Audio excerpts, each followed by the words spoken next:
Good morning, students. Welcome back. Here we are to read class 11th chemistry. आप लोग को पढ़ाया गया था मूल कॉन्सेप्ट के बारे में, कुछ हम लोग प्रॉब्लम्स भी पिछले क्लास में डिस्कस किए थे। अब आज हम लोग पढ़ेंगे expressions concentration of a solution, यानी expressing the concentrations of a solution. Solution के कंसंट्रेशन को हम लोग कैसे एक्सप्रेस कर सकते हैं, उसमें फिर हम लोग को मिलेगा मोलारिटी, मोलालिटी, पार्ट्स पर मिलियन, मोल फ्रैक्शंस के बारे में पढ़ेंगे। ठीक है, फिर मास परसेंटेज पढ़ना है, वॉल्यूम परसेंटेज के बारे में पढ़ेंगे। एक एक करके हम इन सारे टॉपिक्स को कवर करते हैं इस वीडियो में। पहला स्टार्ट करते हैं हम लोग मोलारिटी। सो मोलारिटी को हम लोग लिखते हैं, यानी क्या लिख सकते हैं, एक्सप्रेसिंग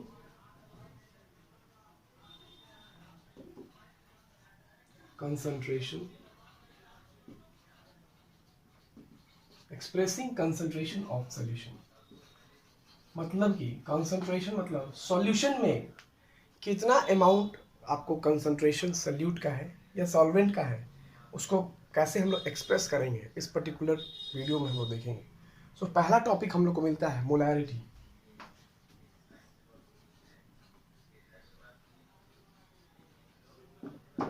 क्या है molarity? So what is molarity? The number of moles of solute particles dissolved in 1 liter of solution. The number of solute particles dissolved in 1 liter of a solution is known as molarity. यानी कि लिख सकते हैं the number of moles of solute particles dissolved in 1 liter of solution. यानी कि the number of moles of a solute dissolved in 1 liter solution is called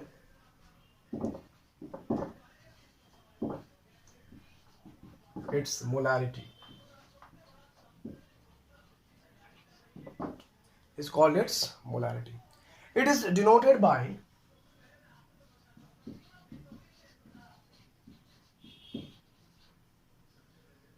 बहुत important topic है, class 12th में भी इसका बहुत यूज है। सॉल्यूशन चैप्टर्स पढ़ेंगे, वहां भी देखेंगे मोलारिटी, मोलालिटी के बारे में, मास परसेंटेज के बारे में। सो प्लीज आप लोग इसको यहीं समझें, यहीं पर ज़्यादा से ज़्यादा इस पर क्वेश्चन सॉल्व करेंगे। ठीक है, although it is not the part of 11th standard because some portions has been deleted by the CBSE, but it's very important for the our further classes for the class 12th. So I'm giving a brief discussion or a brief concept about the term expressions concentrations of solution. So देखते हैं, पहला molarity है कि the number of moles of solute particles dissolved in 1 liter of solution is called its molarity. It is denoted by m, यानी कि लिख सकते हैं molarity यानी capital M is equal to number of moles of solute by volume of solution, किसमें होना चाहिए, litre में। यानी कि इसको फिर हम लिख सकते हैं, नंबर ऑफ मोल्स को n से डिनोट करते हैं और वॉल्यूम को v से। It means n by v। If अगर आपको n नहीं मालूम है तो n के लिए फिर फॉर्मूला होता है मेरे पास given mass by molar mass. तो लिख सकते हैं given weight of solute by molar mass into volume of solution in liter। यानी कि फिर ये हो जाएगा W1 मास ऑफ, अगर सॉल्यूट W1 होता है और मास ऑफ सॉल्वेंट अगर W2 मानते हैं, बाय W2 इंटू V, तो भी आपको क्या दे देगा, मोलैरिटी। अगर ये मेरा मिलीलीटर में है, अगर ml में है, तो उसको हम लोग कन्वर्ट कर लेंगे ऊपर फिर फॉर्मूलाज को। गिवन वेट, उसी चीज को हम लोग लिख सकते हैं फिर W1 into 1000 by W2 into V। W1 given weight of solute, W2 W1 W2 mass of solvent, sorry it is M2, M1 मानना पड़ेगा। W1 by M1, W1 into 1000 by M1 into V। W1 by M1 आपको number of moles of solute दे देगा। 1000 हो गया, जब मेरा volume ml में होगा तो 1000 से मल्टीप्लाई कर देंगे तो वो ml में कन्वर्ट हो गया, लीटर में कन्वर्ट हो जाएगा। तो ये पहला फॉर्मूला हमको मिला फॉर मोलैरिटी के लिए। इस पर एक न्यूमेरिकल हम लोग करके देखते हैं, एक छोटा सा क्वेश्चन इस पर करके देखते हैं इस फॉर्मूला पर। So here we have the first question, if 0.4 gram of NaOH, इसको मिटा देते हैं,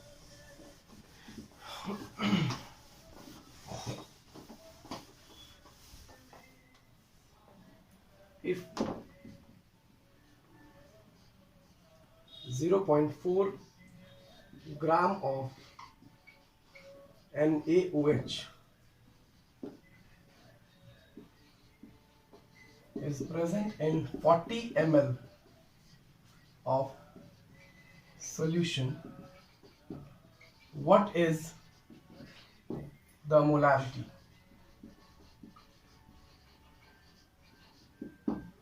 तो मोलारिटी क्या होगा देखते हैं। तो W1 given weight of NaOH, यानी सॉल्यूट मेरा क्या है NaOH है, डिसॉल्व किया गया सॉल्यूशन में, जिसका सॉल्यूशन का वॉल्यूम दिया हुआ है 40 ml। तो यहाँ लिख सकते हैं हम लोग गिवन आइटम में वेट ऑफ सॉल्यूट, यानी कि W1 हमको दिया हुआ है 0.4 ग्राम। सॉल्यूशन क्या है मेरा NaOH है, तो इसका हम लोग M1 भी निकाल सकते हैं, molar mass of solute, that is M1। NaOH है सोडियम 23, ऑक्सीजन का हो गया 16 प्लस 1 ग्राम, दैट इज 40 ग्राम। ठीक है। Now mass of solvent, mass of solvent नहीं दिया यहां पर, सॉल्यूशन दिया हुआ है। ठीक है, मास ऑफ सॉल्यूशन हो गया आपको 40 ml। अब मोलैरिटी निकालना है, फॉर्मूला लगाते हैं, molarity equals to W1 into ml में है तो क्या करना पड़ेगा, 1000 से मल्टीप्लाई कर देते हैं upon M1 into volume V।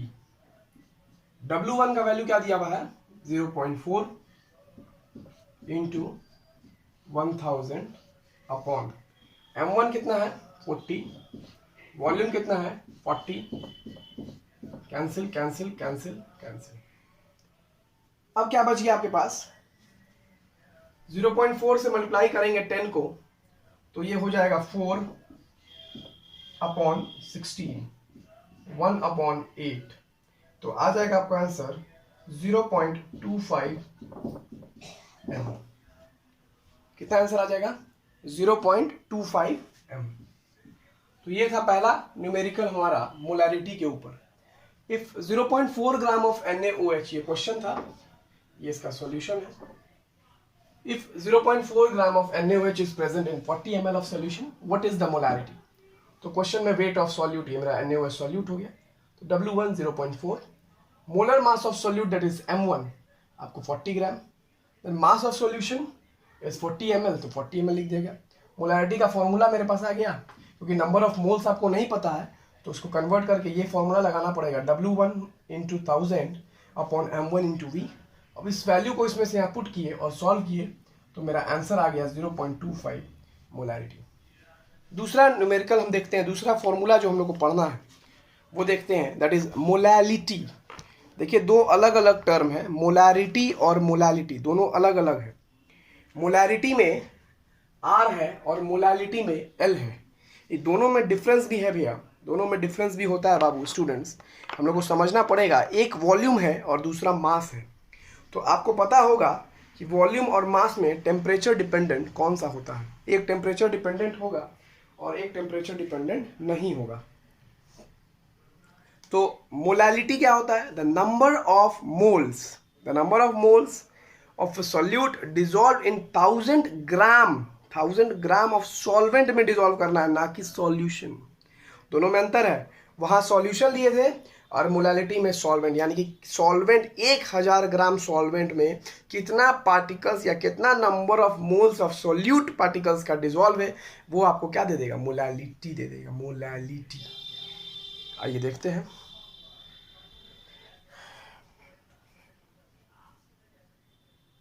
तो मोलालिटी के बारे में बात कर रहे थे, तो क्या लिख रहे थे कि the number of solute particles dissolve in 1000 gram of solvent.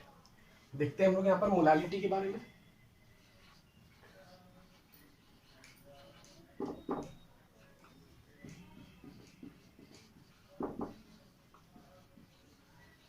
The number of moles of solute dissolved in 1000 gram of solvent. The number of moles of solute dissolved in 1000 gram of solvent is called molality.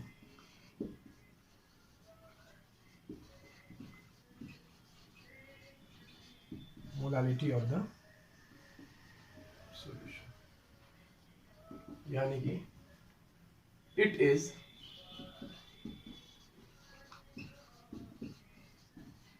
denoted by small m. तो यहाँ लिख सकते हैं हम लोग molality small m बराबर number of moles of solute by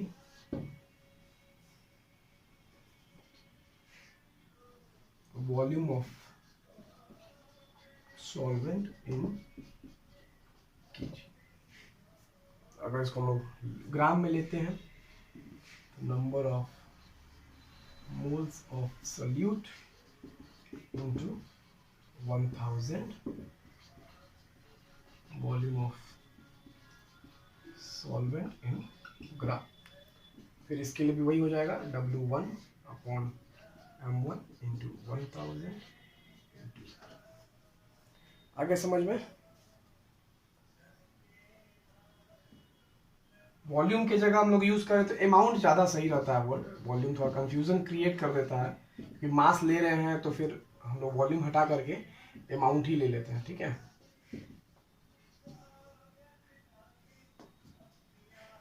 ठीक है। अब इसके ऊपर हम लोग, अब आपसे पूछा गया what is the difference between molality and molarity. Molality और मोलारिटी में क्या डिफरेंस है?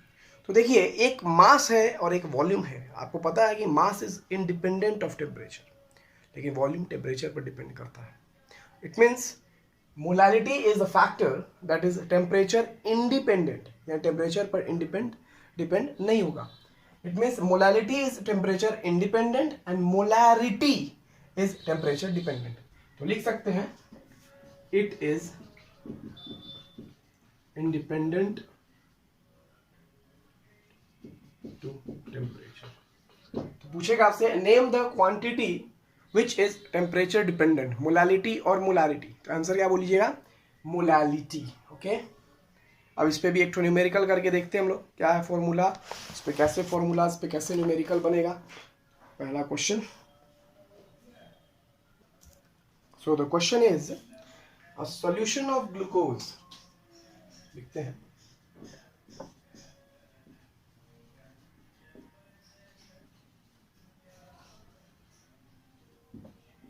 a solution of glucose C6H12O6 in water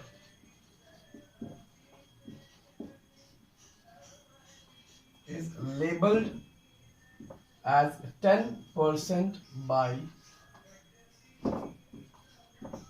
weight. What would be the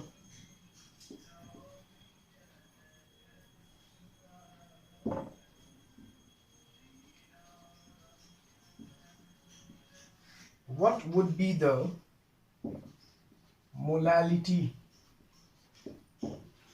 of the solution? Question कर रहा है, a solution of glucose C6H12O6 in water is labelled as 10% by weight. 10% by weight का मतलब हुआ अगर 100 ग्राम कहीं अगर मेरा सॉल्यूशन है पूरा टोटल, पूरा अगर 100 ग्राम का सॉल्यूशन है तो उसमें 10 ग्राम मेरा क्या है, ग्लूकोज है, और 90 ग्राम क्या हो गया, सॉल्वेंट हो गया। यानी कि 10 ग्राम इसमें सॉल्यूट है, 90 ग्राम सॉल्वेंट है, और टोटल 100 ग्राम सोल्यूशन है। तो लिख सकते हैं हम लोग 10% by wait means 10 gram of glucose is dissolved in 100 gram of solution। तो अब यहां लिखते हैं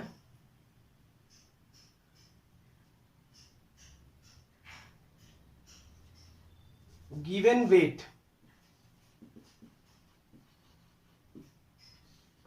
of glucose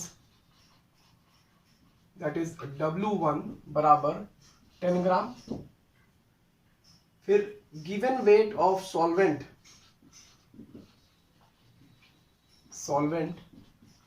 that is W2 बराबर 90 ग्राम हो जाएगा। 100 में से 10 माइनस कर लेंगे तो 90 ग्राम आ जाएगा। फिर molar mass of glucose C6H12O6 का 180 ग्राम होता है।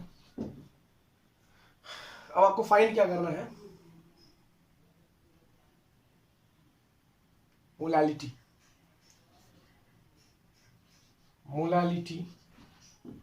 नंबर ऑफ, फॉर्मूला मेरे पास है W1 इंटू, क्योंकि आपको ग्राम में दिया तो केजी में कन्वर्ट करना पड़ेगा, इंटू 1000 करना ही पड़ेगा, अपॉन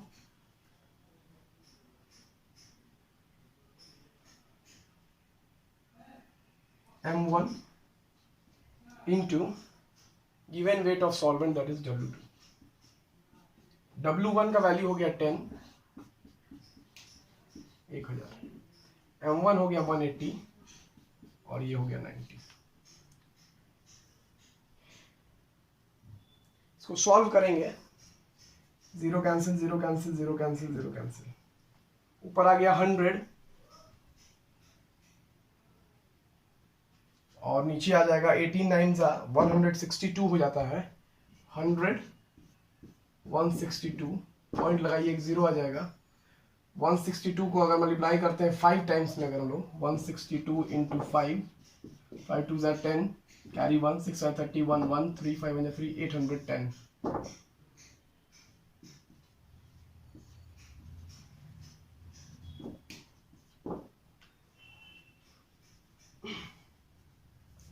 तो ये मेरा 162 डिवाइडेड बाई 1000, तो 116, 6 टाइम्स 0 पॉइंट लगा दिए, यहाँ हो गया 6, तो ये आ जाएगा 972, माइनस करेंगे तो ये आ जाएगा 28, फिर पॉइंट एक है 0 लग जाएगा, तो फिर ये आ जाएगा 1 टाइम्स में 162। तो आंसर आ जाएगा आपको 100 upon 168, this will more or less equals to 0.61 small m molality। 0.61 है ये, ठीक है। तो ये था मोलालिटी के ऊपर मेरा टॉपिक। मोलालिटी पढ़ लिए, मोलालिटी कर लिए। अब मास परसेंटेज है और मोल फ्रैक्शंस है, इसको हम लोग अगले वीडियो में देखेंगे। Thank you.